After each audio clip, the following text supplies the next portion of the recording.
Good morning students. आज हम start करेंगे क्लास 8 का history chapter number 4 colonialism and the tribal societies.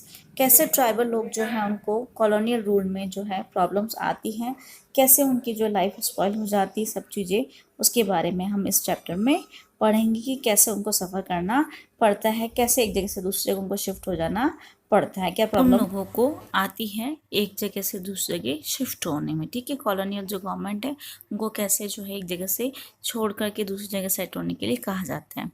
ये चैप्टर ट्राइबल लोगों के बारे में है। 1895 की अगर हम बात करें, छोटा नागपुर जो विलेज है बिहार, वहाँ पे बिरसा जो है बहुत पॉपुलर होते हैं।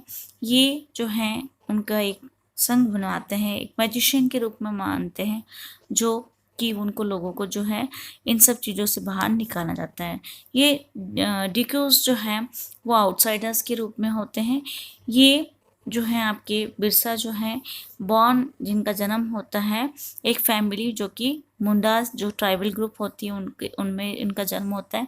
बिरसा जो है वो बिलीव करते हैं to possesses the power to cure all diseases and multiply grains, और सभी जो हैं ग्रेन्स को मल्टीप्लाई करने के लिए, आगे बढ़ाने के लिए, ग्रोथ करने के लिए, या वो चाहते हैं कि आप सारी जो हैं उन बीमारियों से आपको दूर रख सकते हैं, बचाव कर सकते हैं वो। ठीक है, people from other tribes also followed him, जो दूसरी जो प्रजातियों के जो लोग थे वो भी उनको फॉलो करते थे, जिसमें से संथाल और ऑरियंस लोग भी थे, प्रजाति के लोग। यहाँ पे रहना और धर्म जो है वो उनके जो एक्सटिंक्शन था अंडर द ब्रिटिश रूल के अंडर में। ठीक है, तो वो जैसा ब्रिटिशर्स कहेंगे उसी तरीके से उनको जो है जीवन जीना पड़ेगा। सेवरल रिवॉल्ट्स हुए, बहुत सारे रिवॉल्ट्स, विद्रोह वगैरह हुए यहाँ पे कंट्री में। ठीक है, 18th सेंचुरी में, और जिसमें से मुंडा जो रिवॉल्ट है वो आपके लिए बहुत ज़्यादा इम्पोर्टेंट था। मेन कॉज वो था कि इनह्यूमन जो ट्रीटमेंट होता है, अमानवीय व्यवहार जो होता है ब्रिटिशर्स जो है उनके साथ ऐसा व्यवहार करते हैं। ये जो मूवमेंट है वो बिरसा मुंडा के द्वारा चलाया गया था, और पॉलिसीज़ उनकी अच्छी थी, जो कि ऐसी ही पॉलिसीज़ उन्होंने अपनाई कि ब्रिटिशर्स जो हैं वो हेल्प करते ज़मींदार और मनी लैंडर्स को, उनको एक्सप्लॉइट करने के लिए, आदिवासीज़ को। ठीक है, उनको बाहर निकालने के लिए उन्होंने कहा था कि let the kingdom of the queen be ended and our kingdom establish, यानी रानी का जो है शासन खत्म हो जाए और हमारा खुद का साम्राज्य स्थापित, तो ऐसा उनका स्लोगन था। और पॉपुलर रिवॉल्ट में उन्होंने 1897 से लेकर के 1900 के बीच में ये रिवॉल्ट उन्होंने करा और अटैक करा पुलिस स्टेशंस, और वहाँ पे जो है इन लोगों को, बहुत सारे जो हज़ारों लोगों को जला भी दिया गया था। ठीक है, ब्रिटिशर्स जो है फायर करते हैं उन ट्राइबल लोगों पे, थाउजेंड्स जो होते हैं वहाँ पे उसमें मारे जाते हैं। बिरसा को जो है वहाँ पे जेल में डाल दिया जाता है और उनकी वहीं पे डेथ हो जाती है। ठीक है, वो सेक्रीफाइस करते हैं, लेकिन ये सब सेक्रीफाइस जो है वो जो है निरर्थक नहीं रहता है, ट्राइबल लोगों को विक्ट्री ज़रूर मिलती है। ठीक है, तो हम ट्राइबल लोगों की बात करें, जिसमें से झूम कल्टिवेटर्स जो होते हैं नॉर्थ ईस्ट रीजन्स में, उनको जो है बहुत जो है प्रॉब्लम आती है।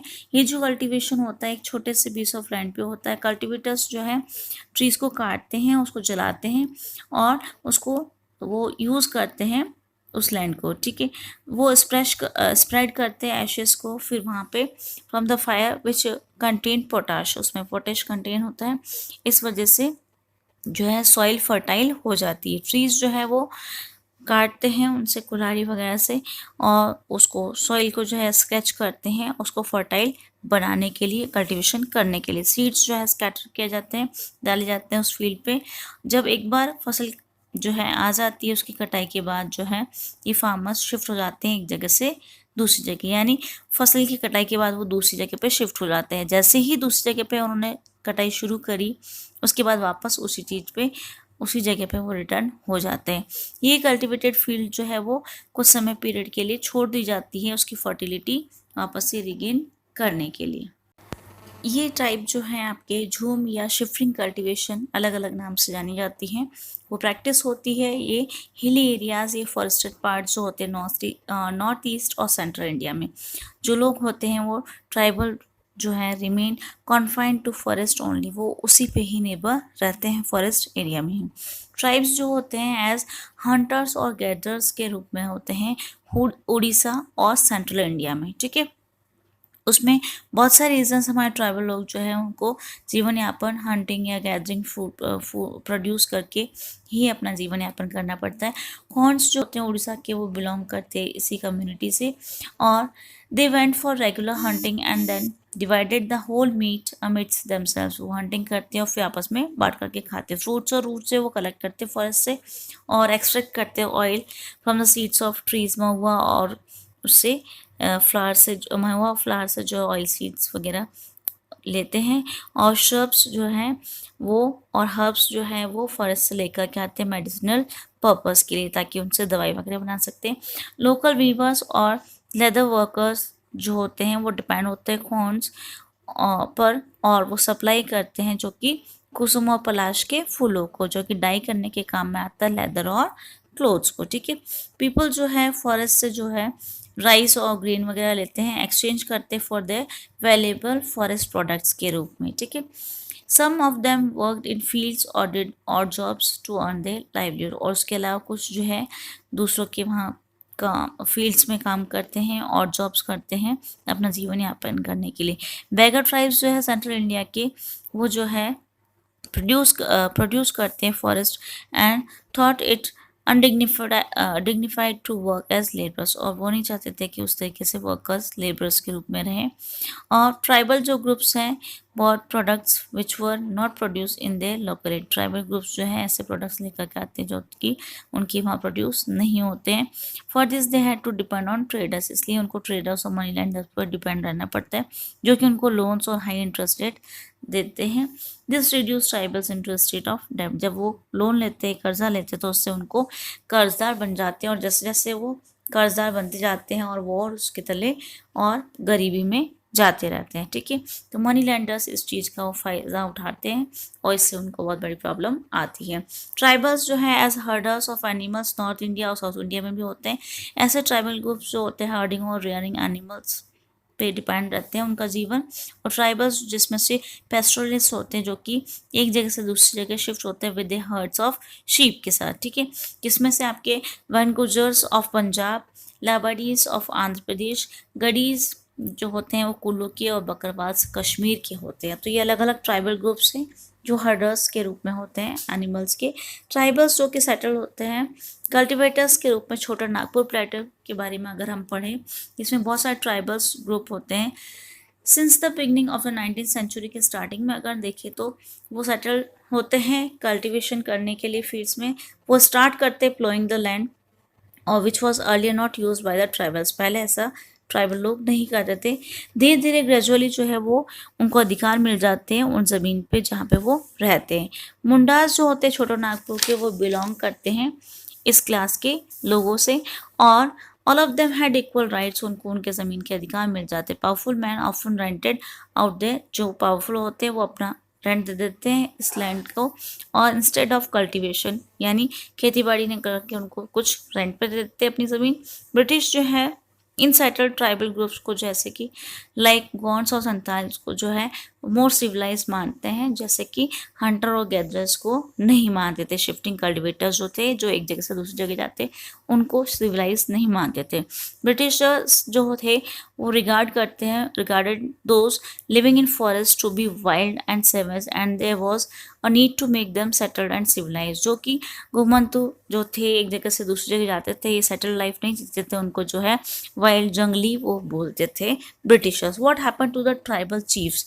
जो ट्राइबल चीफ्स थे उनको क्या हुआ उसके बारे में पढ़ेंगे। Before the British came to India, जब ब्रिटिशर्स नहीं आए तो ट्राइबल चीफ्स जो थे वो बहुत इंपॉर्टेंट लोग थे, जो इकोनॉमिक और एडमिनिस्ट्रेटिव इन्फ्लुएंस उसका बहुत ज़्यादा होता था लोगों पे। बहुत सारे एरियाज में अगर देखें, they had their own police, उनकी खुद की पुलिस, लोकल रूल्स होते थे उन ज़मीन पर, और फॉरेस्ट मैनेजमेंट में उनका अधिकार था। लेकिन जैसे ब्रिटिशर्स आते हैं, ट्राइबल चीफ्स जो होते हैं उनकी सारी पावर चली जाती है, ऑथोरिटी जो है वो पहले एंजॉय करते थे, सब कुछ छीन ली जाती है।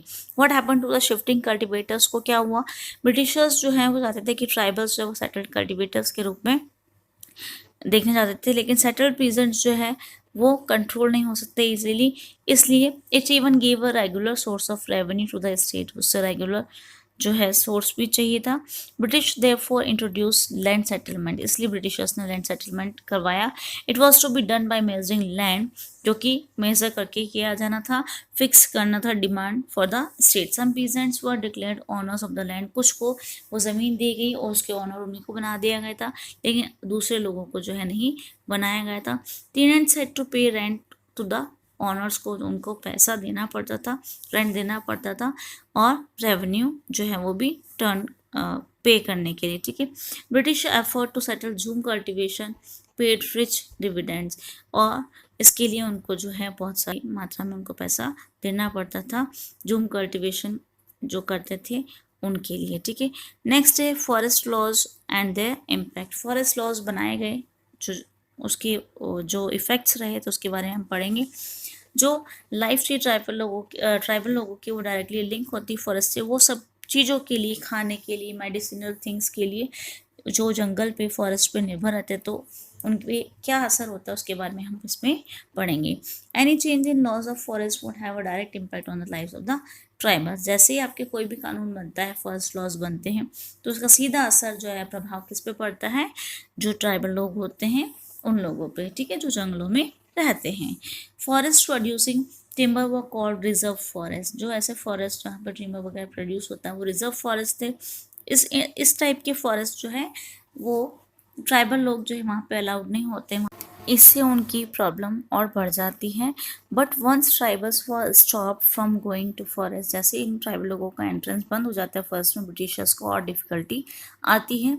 उनको काम करने के लिए जो लेबर की ज़रूरत पड़ती है फॉरेस्ट में वो उनको नहीं मिल पाते ब्रिटिशर्स जो है, इसलिए इनको वापस से अलाउ कर देते हैं, लेकिन वहाँ पे वो सेटल हो सकते हैं उस फॉरेस्ट के आसपास, ठीक है, उस कंडीशन पे कि that those living near forest would have to provide labour for the forest department, उस शर्त पे कि जब भी फॉरेस्ट डिपार्टमेंट को उनका मजदूरी चाहिए होगी तब वो उनको देंगे। But tribals resisted this exploitation, वो जो विरोध करते हैं, ठीक है, और दे अपोज ब्रिटिश लॉज, उनको जो है विरोध करते हैं। They rebelled openly continued with their old policies, और 1906 में वो रिवॉल्ट करते हैं असम में। Songram Sangma and the forest satyagraha जो 1930s में होता है central provinces can be cited as examples here, ये इस तरीके के एग्जाम्पल है जहाँ पे वो विद्रोह करते हैं। ट्राइबल्स जो है उनको बहुत सारी प्रॉब्लम्स आती है ट्रेडर्स के साथ में। 19th सेंचुरी में अगर देखें तो ट्राइबल्स जो है ट्रेडर्स के साथ उनकी प्रॉब्लम्स आती है, मनी लैंडर्स के साथ। और उसके बाद ब्रिटिशर्स जो है उनको रॉ सिल्क चाहिए होता है। In Hazaribagh Santhals reared cocoons, traders of silk send the agents to tribals, और ये उन लोगों को ट्रेडर्स जो है अपना सिल्क जो है इन एजेंट्स को देते थे ट्राइबल्स को। They bought cocoons from tribal growers, इससे जो है प्रॉब्लम ये थी कि जो ट्रेडर्स है और मिडिलमैन है उनको बड़ा प्रॉफिट मिलता है, लेकिन ट्राइबल लोगों को ऐसा नहीं मिलता, बहुत कम संख्या में उनको पैसा मिलता है, कुछ ही पैसा उनको मिल पाता है। ट्राइबल्स जो है वो सर्च ऑफ वर्क में घूमते रहते हैं अलग अलग जगहों पे। टी प्लांटेशंस जो कि असम में होता था। Mining had also started in Jharkhand, tribals started working as a labourers, लेकिन जो कॉन्ट्रैक्टर्स होते हैं उनको जो पे करते हैं वो फोर्स करते हैं उनको बहुत लंबे समय तक वहाँ पे कम रेट में जो है काम करने के लिए। 19th और 20th सेंचुरी में अगर देखें जो ट्राइबल ग्रुप्स जो हैं बहुत सारे जो पार्ट्स होते हैं हमारे इंडिया में वहाँ पर रिवॉल्ट करते हैं, जो चेंजेस आते हैं लॉज में उसके अगेंस्ट, ठीक है। न्यू हाई टैक्सेस जो है ट्राइबल लोगों पर लगाए जाते हैं उनको दबाने के लिए ट्रेडर्स और मनी लेंडर्स के द्वारा, और उसकी वजह से वो जो है विद्रोह करते हैं, जैसे कि कोल्स 1831 1832 तक, संथाल्स 1855 में, और बस्तर रिबेलियन जो होता सेंट्रल इंडिया का 1910 में, और वर्ली रिवॉल्ट इन महाराष्ट्र। उसके अलावा खासी रिबेलियन, असम रिबेलियन, और Naga rebellion, Kuki rebellion, tribal revolts in Chota Nagpur, coal rebellion और मुंडा रिबेलियन होता है, और लास्ट में आपके संथाल रिबेलियन, ठीक है।